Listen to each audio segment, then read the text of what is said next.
नमस्कार। आज हम एक बहुत ही खास विषय पर चर्चा करने वाले हैं जिसका स्रोत है गरुड़ पुराण। हाँ, और ये कोई साधारण अध्याय नहीं है। ये 20वां अध्याय है जिसे विश्व वैद्योपदेश या शिव प्रोक्त गरुड़ी विद्या भी कहते हैं। बिल्कुल, नाम से ही पता चलता है। गरुड़ी विद्या मतलब विष को दूर करने का ज्ञान। हाँ, और इसमें भगवान शिव खुद देवी पार्वती को सर्प विष और दूसरे जहरों को दूर करने के लिए शक्तिशाली मंत्र सिखा रहे हैं। तो आज हमारा मिशन इसी प्राचीन ज्ञान की परतों को खोलना है। हम प्रमुख संस्कृत मंत्रों को देखेंगे और ये समझने की कोशिश करेंगे कि ध्वनि, विश्वास और उपचार के बीच आखिर क्या रिश्ता है। तो चलिए इसकी गहराई में उतरते हैं। जरूर। और इसकी शुरुआत एक बहुत ही रहस्यमयी नींव से होती है जिसे शिव भैरव पिंड कहते हैं। हाँ, तो पहले 5 श्लोकों में इसी की बात है। श्लोक कहते हैं कि सबसे पहले एक छड़ी, जिसे दंड कहा गया है, और जमीन को कुछ बीज अक्षरों से शक्तिशाली बनाया जाता है। तरह से चार्ज करने जैसा है। चार्ज करना मतलब? सोचिए, जैसे कोई सर्जन ऑपरेशन से पहले अपने औजारों को स्टरलाइज करता है ना। हाँ, बिल्कुल। वैसे ही यहाँ वैद्य अपने औजार मतलब वो छड़ी या पानी, उसको मंत्रों की ऊर्जा से भर रहा है। ओके। उसे एक हथियार बना रहा है। और इसके लिए जो मूल मंत्र दिया गया है वो है ओम हर क्षर अमल वशट विंदु सदाशिव, ओम राम सदाशिवाय नमः। इसके शब्द ही बहुत शक्तिशाली लगते हैं। हर, क्षर, अमल, इन शब्दों का यहाँ क्या मतलब है? इसमें हर शब्द का एक खास काम है। हर शिव का वो रूप है जो संहार करता है, नष्ट करता है। अच्छा। क्षर का भी मतलब है विनाश या विघटन, और अमल का मतलब है निर्मल या शुद्ध। तो मतलब एक साथ 2 काम हो रहे हैं। हाँ, ये मंत्र एक साथ 2 आदेश दे रहा है। विष के प्रभाव को नष्ट करो और शरीर को शुद्ध करो। ये विनाश और शुद्धि की एक साथ प्रक्रिया है। और ये ओम ह्राम, ये एक बीज मंत्र है ना? ये अक्सर तांत्रिक मंत्रों में सुनाई देता है। बिल्कुल। बीज मंत्र किसी भी अनुष्ठान की, कह सकते हैं, आत्मा होते हैं। ये वो चाबियां हैं जो ऊर्जा के तालों को खोलती हैं। अच्छा। ह्राम बीज मंत्र की ध्वनि एक खास तरह का कंपन पैदा करती है। इसमें ह आकाश तत्व से और र अग्नि तत्व से जुड़ा है। ये ध्वनि एक ऐसी ऊर्जा पैदा करती है जो शुद्धिकरण की आग जलाती है। तो ओम ह्राम सदाशिवाय नमः का मतलब हुआ कि हम शिव की उस केंद्रीय ऊर्जा को नमन कर रहे हैं। सही कहा। हम उस शुद्ध करने वाली ऊर्जा को नमन कर रहे हैं जो इस पूरे अनुष्ठान को शक्ति दे रही है। यह सिर्फ शब्द नहीं, बल्कि ऊर्जा का एक पैकेट है जिसे छड़ी या पानी जैसी चीजों में स्थापित किया जा रहा है। ठीक है, तो सबसे पहले अपने औजारों को ऊर्जावान कर लिया, लेकिन इसके बाद जो आता है वो और भी दिलचस्प है। अगले श्लोकों में, मतलब 6 से 15 तक, एक बहुत अनोखा शब्द आता है, दिग्बंधन। दिग्बंधन। इसका शाब्दिक मतलब तो दिशाओं को बांधना हुआ, पर एक चिकित्सा अनुष्ठान में दिशाओं को बांधने का क्या काम हो सकता है? ये सुनने में बहुत रहस्यमय लगता है। और ये है भी। दिग्बंधन की अवधारणा बहुत गहरी है। इसका मतलब है एक अदृश्य ऊर्जा क्षेत्र बनाना, एक सुरक्षा कवच। सुरक्षा कवच? हाँ, कल्पना कीजिए कि उपचारक रोगी के चारों ओर एक लक्ष्मण रेखा खींच रहा है जिसे कोई भी नकारात्मक शक्ति, चाहे वो विष का प्रभाव हो या कोई बुरी आत्मा, वो पार नहीं कर सकती। तो एक तरह का आध्यात्मिक क्वारंटीन हो गया ये? बिल्कुल। ये रोगी को बाहरी दुनिया से पूरी तरह से सील करने जैसा है। इसके लिए जो प्रमुख मंत्र दिए गए हैं वे हैं ओम ह्रीम गणेशाय नमः, ओम ह्रीम स्तंभन चक्राय नमः, ओम ऐं त्रैलोक्य डमराय नमः। यहां सबसे पहले गणेश जी का आवाहन क्यों? यानी बाधाओं को दूर करने वाला। किसी भी महत्वपूर्ण काम से पहले उनका आह्वान ये सुनिश्चित करता है कि प्रक्रिया बिना किसी रुकावट के पूरी हो। और यहाँ सबसे बड़ी बाधा तो जहर का फैलता हुआ प्रभाव ही है। बिल्कुल। तो गणेश जी का आह्वान उस बाधा को हटाने के लिए है। और ये दूसरा मंत्र स्तंभन चक्राय, ये शब्द सुनने में ही कितना शक्तिशाली है। स्तंभन का मतलब है रोक देना। क्या इसका मतलब है कि वो सचमुच ध्वनि से जहर के फैलने की प्रक्रिया को रोकने की कोशिश कर रहे थे? बिल्कुल। यही तो यहाँ आकर्षक बात है। स्तंभन चक्राय नमः का अर्थ है उस चक्र को नमन जो जहर को पंगु बना देता है या उसके फैलने की प्रक्रिया को वहीं रोक देता है। मतलब ये एक तरह का आदेश है जो विष को दिया जा रहा है कि जहां हो वहीं जम जाओ। हाँ, बिल्कुल। कमाल है। और त्रैलोक्य डामराय, ये तो और भी विशाल लगता है।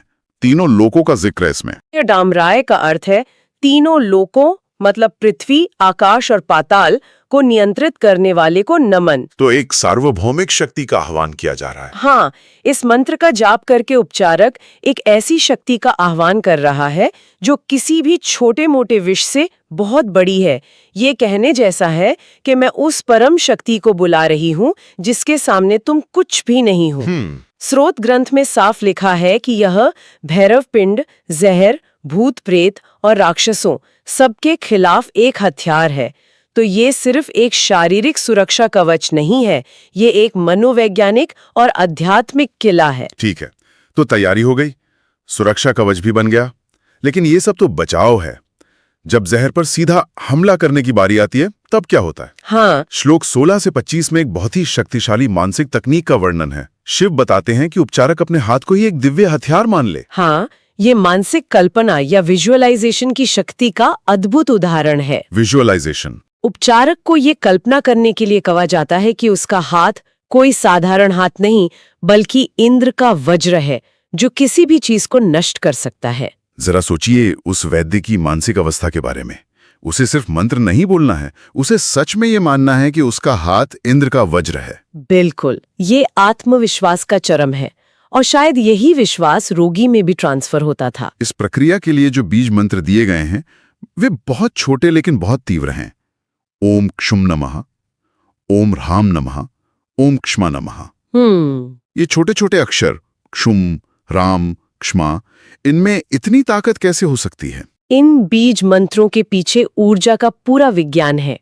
हर बीज अक्षर एक विशेष प्रकार के कंपन से जुड़ा होता है। जैसे ओम क्षुम।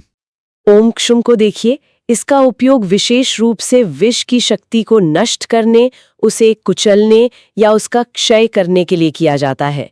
इसकी ध्वनि में ही एक तरह का प्रहार है। और ओम ह्राम की बात तो हमने पहले भी की थी। देती है। और तीसरा ओम क्ष्मा। ओम क्षमा पृथ्वी तत्व से जुड़ा है जो स्थिरता और आधार प्रदान करता है। यह जहर को शरीर में स्थिर करके उसे आगे बढ़ने से रोकता है। तो उपचारक अपने हाथ को वज्र के रूप में कल्पना करता है और इन मंत्रों का जाप करते हुए उसे रोगी के शरीर पर या काटी हुई जगह पर रखता है। हाँ, और ग्रंथ में एक बहुत सुंदर उपमा दी गई है। उसमें कहा गया है कि ऐसा करने से बुरे बादल छन जाते हैं। पूरे बादल। ये बुरे बादल शरीर में फैलते हुए जहर का प्रतीक है। यह ध्वनि और स्पर्श चिकित्सा का एक प्राचीन रूप है, जहां ध्वनि के कंपन और स्पर्श की ऊर्जा मिलकर शरीर के भीतर जहर के प्रभाव को बेअसर कर देते हैं। अब यहाँ से अनुष्ठान का स्वभाव पूरी तरह बदल जाता है। श्लोक 26 से 35 तक भाषा बहुत उग्र और आक्रामक हो जाती है। बिल्कुल। यहाँ भैरव की भयंकर ऊर्जा का उपयोग करके क्षेत्र के दुश्मनों यानी सांप और जहर को नष्ट करने का सीधा सूत्र दिया गया है। यहाँ कोई नरमी नहीं है। बिल्कुल, क्योंकि अब बचाव या रोकथाम का समय समाप्त हो गया है। ये सीधा हमला है। भैरव शिव का वो उग्र रूप है जिनका काम ही विनाश करना है। तो जब स्थिति गंभीर हो तो सौम्य ऊर्जा काम नहीं करती। नहीं, तब विनाशक ऊर्जा का ही आह्वान करना पड़ता है। और ये मंत्र के शब्दों में साफ झलकता है। संस्कृत मंत्र है ओम लसज्वक् स्वाहा, ओम मार मार मार्य मार्य स्वाहा, ओम हुम फट स्वाहा। मार मार मार्य मार्य, ये तो सीधा सीधा आदेश है। इसमें कोई प्रार्थना या विनती नहीं है। यही तो तांत्रिक मंत्रों की खासियत है। इसका शाब्दिक अर्थ है मारो मारो, नष्ट करो नष्ट करो। मतलब ये एक कमांड है। हाँ, यह जहर की जीवन शक्ति को नष्ट करने का एक सीधा तांत्रिक आदेश है, जो विष की ऊर्जा को दिया जा रहा है कि तुम्हारे अस्तित्व को मैं समाप्त करती हूँ। और हुम फट, ये ध्वनियां भी बहुत शक्तिशाली मानी जाती हैं ना। हुम फट अत्यंत शक्तिशाली तांत्रिक ध्वनियां हैं। हुम को क्रोध बीज भी कहते हैं। यह ऊर्जा को केंद्रित करके एक विस्फोटक शक्ति पैदा करता है। और फट का उपयोग बाधाओं को तोड़ने, नकारात्मक ऊर्जाओं को काटने या किसी चीज को बलपूर्वक बाहर निकालने के लिए किया जाता है। तो हुम फट का संयोजन एक ऊर्जावान हथियार की तरह है जो जहर के बंधन को तोड़कर उसे शरीर से बाहर फेंक देता है। एक तरह का आध्यात्मिक एग्जॉर्सिज्म। बिल्कुल। इसी खंड में एक और बहुत अजीब बात का जिक्र है। इसमें कहा गया है कि लाल पदार्थों से एक खास तरह का चित्र या यंत्र बनाया जाए और उसके अंदर ग्रहों के नाम लिखे जाएं। इसका क्या मतलब हुआ? हाँ, ये ज्योतिष जैसा लगता है। बिल्कुल। और ये दर्शाता है कि प्राचीन चिकित्सक समस्या को केवल शारीरिक नहीं मानते थे। उनका मानना था कि बीमारी या दुर्भाग्य केवल शारीरिक कारणों से नहीं बल्कि ज्योतिषीय या ब्रह्मांडीय प्रभावों के कारण भी हो सकता है। तो वो एक साथ कई स्तरों पर काम कर रहे थे। शारीरिक स्तर पर मंत्रों से, मानसिक स्तर पर कल्पना से और सूक्ष्म स्तर पर यंत्र और ग्रहों के पूजन से, ताकि समस्या के हर पहलू को काबू किया जा सके। ये एक बहुत ही समग्र दृष्टिकोण है। ठीक है, तो दुश्मन यानी विष को नष्ट कर दिया गया, लेकिन लड़ाई के बाद मैदान साफ करना भी जरूरी होता है। हाँ बिल्कुल। शरीर को वापस उसकी सामान्य स्वस्थ स्थिति में कैसे लाया जाता है? आखिरी श्लोक मतलब 36 से 42 इसी के बारे में। हाँ, जहर को नष्ट करने के बाद शरीर को फिर से उसकी प्राकृतिक अवस्था में लाना बहुत जरूरी है। इसे आरोग्य या पुनर्स्थापना का चरण कह सकते हैं। यहाँ भिरुंडाय और हंस मंत्र की बात की गई है। इसके लिए प्रमुख मंत्र है ओम ह्रों ह्रां ह्री भ्रुंडाय स्वाहा। हंस हंस। ये भिरुंडा कौन है? भिरुंडा एक पौराणिक 2 सिर वाला भयंकर पक्षी है, जिसे कभी-कभी गरुड़ का ही एक शक्तिशाली रूप माना जाता है। अच्छा। ये एक ऐसा दिव्य पक्षी है जो सांपों और विष को खा जाता है, उन्हें पूरी तरह से निगल जाता है। तो इस मंत्र के द्वारा उस परम विषनाशक ऊर्जा का आवाहन किया जा रहा है कि वो आए और जहर के बचे खुचे अंश को भी शरीर से पूरी तरह समाप्त कर दे। और इसके बाद एक बहुत ही खास तकनीक का वर्णन है जिसे न्यास कहा गया है। इसमें शरीर के अलग अलग हिस्सों पर संस्कृत के अक्षर स्थापित करने की बात है। ये न्यास क्या प्रक्रिया है? न्यास एक बहुत ही गहरी और महत्वपूर्ण तांत्रिक प्रक्रिया है। इसका शाब्दिक अर्थ है स्थापित करना। स्थापित करना? इसमें उपचारक अपने हाथों से रोगी के शरीर के विभिन्न अंगों को छूकर उन पर बीज अक्षरों या मंत्रों को मानसिक रूप से स्थापित करता है। यह शरीर के ऊर्जा केंद्रों यानी चक्रों को फिर से जगाने जैसा है। और श्रोत में इसका विवरण भी है, जैसे पैरों पर अ आ, घुटनों पर ई। हाँ, और सिर पर अह स्थापित करना। तो ये शरीर को रीप्रोग्राम करने जैसा है। बहुत सही कहा। ये संस्कृत वर्णमाला के स्वरों का न्यास है जो सृष्टि की मूल ध्वनियां मानी जाती हैं। शरीर पर इन ध्वनियों को स्थापित करके उपचारक शरीर की मूल स्वस्थ ऊर्जा संरचना को फिर से जगा रहा है, जिसे विष ने बिगाड़ दिया था। मतलब एक तरह से शरीर के ऊर्जा सॉफ्टवेयर को रिबूट करना। बिल्कुल। और अंत में बस 2 शब्द, हंस हंस। इतना शक्तिशाली अनुष्ठान इतने सरल मंत्र पर क्यों खत्म होता है? क्योंकि हंस परम श्वास मंत्र है। हमारी श्वास जब अंदर जाती है तो हाँ की ध्वनि करती है, और जब बाहर आती है तो स की। सोहम। हाँ, ये सोहम या हंस का अजपा जाप है जो हमारे जीवन का आधार है। इस पर ध्यान करने से नाड़ियां यानी शरीर के ऊर्जा चैनल शुद्ध होते हैं और प्राण ऊर्जा का प्रवाह सुचारू होता है। और ये विष के अंतिम निशानों को भी हटा देता है। बिल्कुल, और शरीर में जीवन शक्ति को पुनर्स्थापित करता है। ये शांति की अंतिम मुहर है।